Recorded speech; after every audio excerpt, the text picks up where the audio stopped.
I love when Hallmark gives us rom-coms. Yeah? I like the coms better than the roms.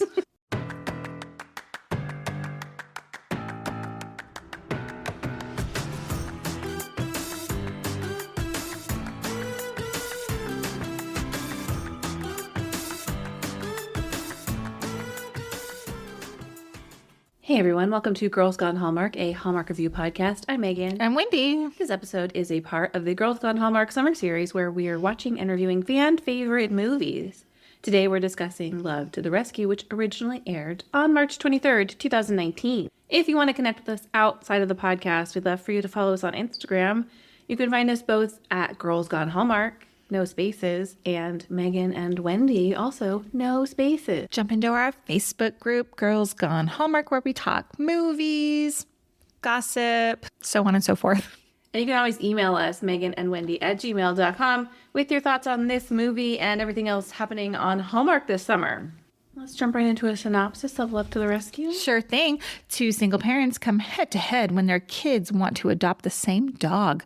Agreeing to co-foster, free-spirited Kate and type A Eric must work together to find the dog's forever home. Starring Nikki, DeLoach, and Michael Rady. Good job. Yahoo! This movie was directed by Stephen R. Monroe. He has 54 directing credits, which include movies like A Caribbean Summer. We just reviewed a movie with a star who was also in Caribbean Summer, Heather Hemmings, A Winter Getaway, and Marrying Mr. Darcy. This movie was written by Sarah Montana, who has 4 writing credits, including a New Year's resolution. Hexes, I didn't like that movie at all. I think she needs to rewatch it. Okay. I think it's a perspective issue. If I Only Had Christmas, a movie I really liked, even though it had CCB in it, and Two Turtle Doves. She's also currently in pre-production of a Christmas movie called Rescuing Christmas, starring Rachel Leigh Cook. I have no idea if it's a Hallmark movie or not. We'll see if it lands on the Hallmark Channel. Okay. We have Nikki DeLoach in this movie. She plays Kate. The last thing we saw her in was Curious Caterer Grilling Season. We are getting a third Curious Caterer movie. The tentative title is Curious Caterer Last Suppers, but we don't, as of the recording of this podcast, have an air date for the third movie in that series. That's right. Did we come up with The Last Suppers? Was that one of ours that we... I don't think that was one of your clever so. titles. I just wish no roast for the wicked. Do you hear me? I think it would be great. Okay, fine. I'll let it go. Michael Rady, he plays Eric Smith. Eric Smith. Can you get a more generic name? No. We last saw him on Hallmark in Unexpected Grace, which grew some interesting critiques from a few of our Facebook group members. You need to go listen to our review of that episode. Lots of talk about that episode. He works outside of Hallmark universe quite a bit, including he's a regular on Magnum PI, Chicago Med, New Amsterdam, but he'll always be that teenage cutie Costas from Sisterhood of the Traveling Pants. Alexis Bledell's love interest. Yeah, a little Greek. I feel like a real creep saying that too. I'm not trying to be. I'm just like, he was very cute in that movie. I don't think he was underage in that movie, if that's your okay, that concern. makes me feel better. Thank you. Cutie dog Bruce was played by Dog Zip. He doesn't have any other work listed on IMDb. Justice for Zip. I just think that's sad. I just loved him. Put him to work. Although he's clearly not a trained dog. Like, he was constantly yanking at that leash. This movie was filmed entirely in Savannah, Georgia. Quite stunning. Loved that as a filming location. All their little walks in the park. Mm-hmm. Real cute. 2 more things I want to add here with a question.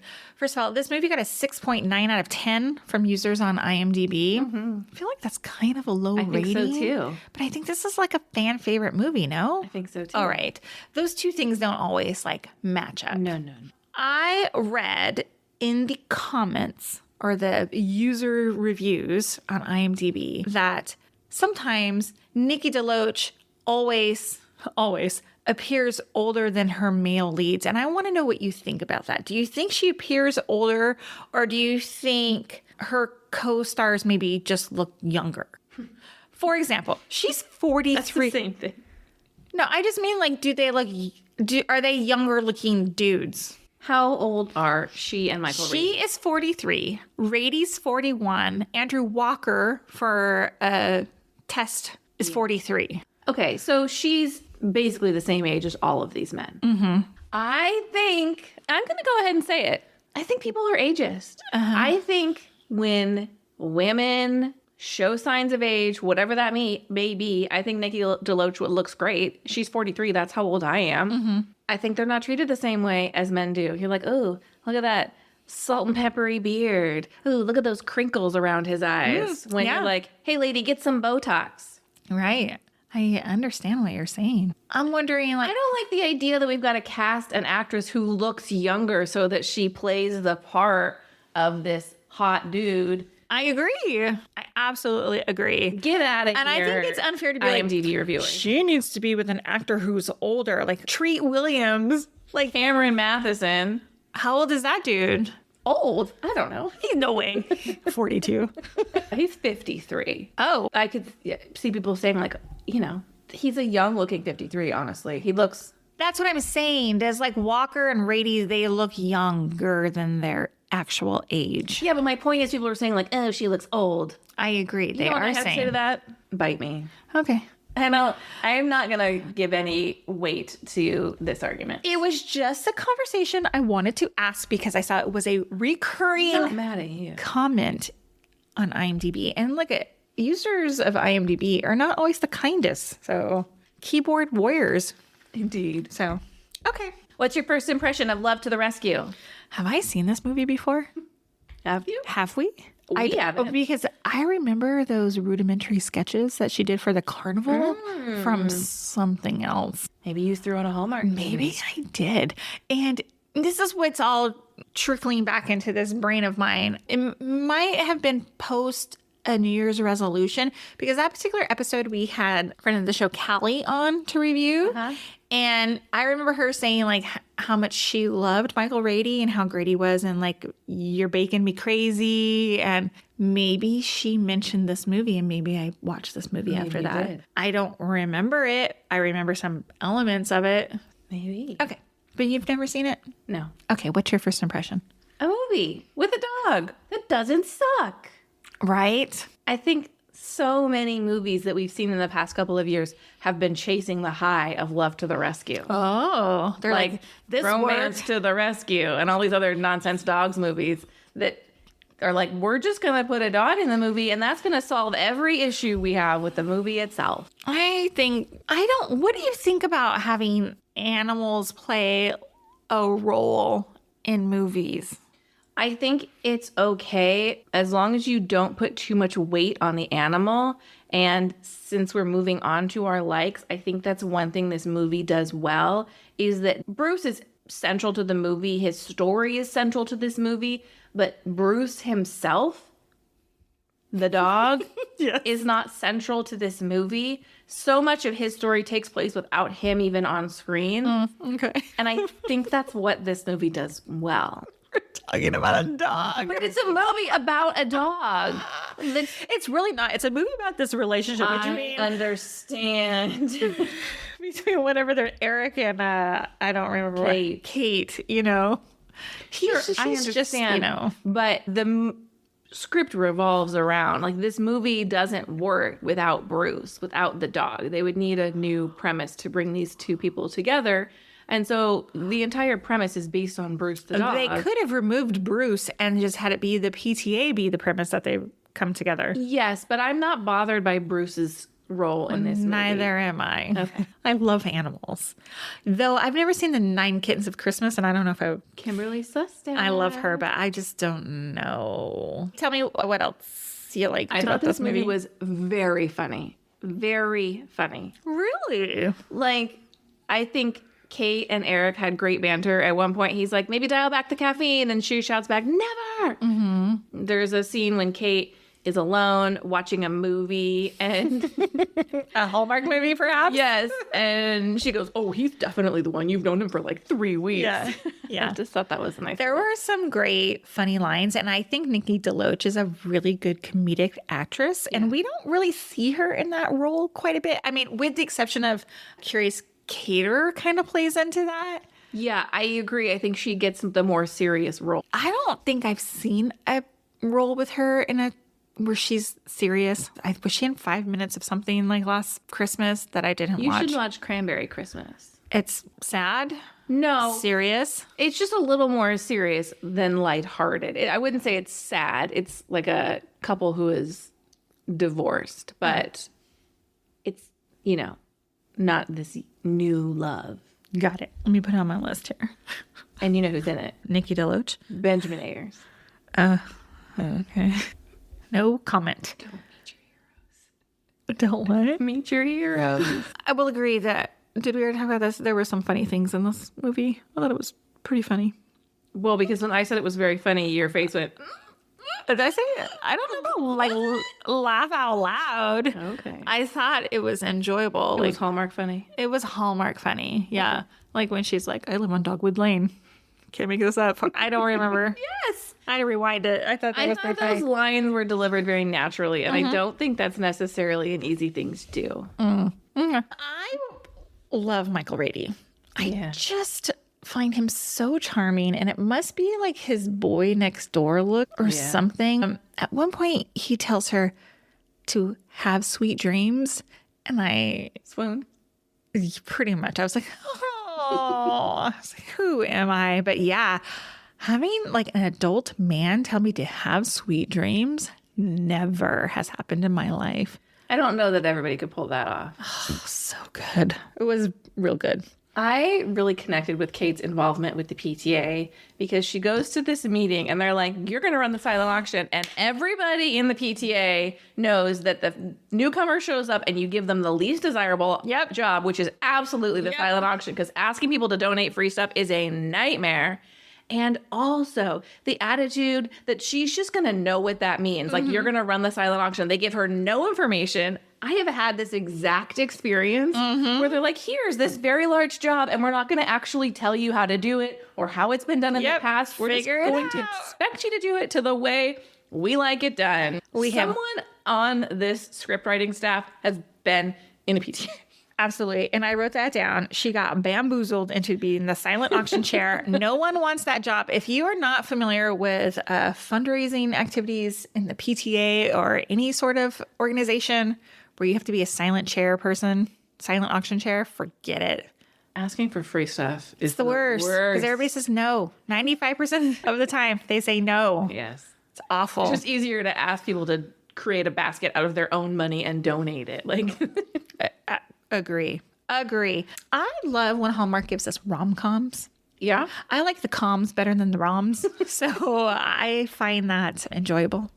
I wish this was a rom-com for you. Yes, I wish they did more rom-coms. Don't you agree? Yeah. Don't you get tired of the same like love happy ending? Yes, I do. So do I. So give me more. I put too much rom. It's so boring.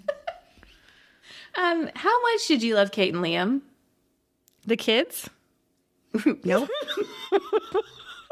Oh, Kate and her ex-husband Liam. Yes. I actually really love them. I was like, way to show like healthy co-parenting. Yeah, and they were not just like co-parents who tolerated each other for the sake of their daughter. They were actually friends. Right. He was totally in her corner, rooting for her. I thought, man, this is the ex-husband you want. What? I want to get divorced and have an ex-husband like that? I can't believe that those were the kids. No. Yeah, he was a good guy. I liked it. I did too. I liked that. I liked their relationship. I mean, obviously, like, they knew each other since they were teenagers and so on and so forth. And they had like a very comfortable relationship. They just didn't work out as married people. Speaking of the kids, I didn't hate them in this movie. I wondered. Are you surprised? I am. I thought they were both solid actors. Mm-hmm. Now, I need you to clear this up for me. The girl was 10. Was the boy 10? I don't know. I thought he played kind of younger. They didn't seem to know each other before, so maybe over the dog. So I assume that they were not like in each other's class. Okay, because like at one point he's wearing like a cape, and I was like, doesn't that seem sort of young for a 10-year-old? Yeah, I hear you. So their relationship was more like brother sister. Who? The kids. Yeah, fine. They weren't peers. Yes. My point is that I feel like they made him younger than he was actually. He might have been 10 years old in real life. Because he had like, remember when they were doing like their pitches to the parents and the daughter made a second PowerPoint and he had like sketches that looked like a kindergarten drew. So I hear you. it just was weird. That's all. Okay. You know, the kids, what I thought was so funny, I don't know if you noticed this, often when the kids would leave the frame, they would like dance out of the frame or they'd do like a little like move out of the frame. Oh, no, I didn't Like notice. they'd run off and he would do like a karate kick on the way out. Cute. Or she would leave and her dad had brought back that like instrument from Bali and she was like, shake, shake, shake, dance. Shake, shake, shake, dance. Like just on their way out. Kids being kids. Yeah, it was fun. That's nice.